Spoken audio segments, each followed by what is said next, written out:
Сәлем достар, сіздермен бірге ерекше тағамдар әлемі. Бүгін ең жеңіл және тойымды крабовый салаттың рецептісімен бөлісетін боламын. Керек ингредиенттер төменде көрсетілген. Ең алдымен краб таяқшаларын кубик ретінде турап аламыз.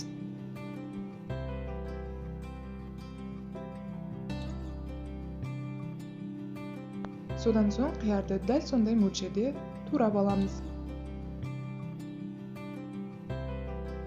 Ендігі кезек жұмыртқаға келді. Жұмыртқа көп болған сайын салатымыз дәмдірек болады. Салат жасар алдында 50 грамм күрішіңізді суға жақсылап пісіріп алыңыз.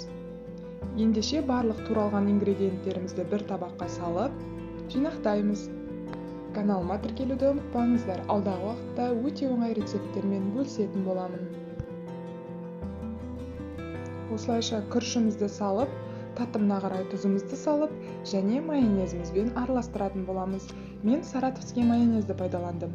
Ол ең дәмдісі деп ойлаймын. Сіз соған келісесіз бе?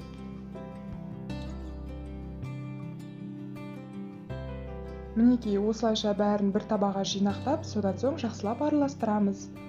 Міне достар, салатымыз дайын. Әдемі тарелкамызға салып беруіңізге болады. Баршамызға ас болсын достар.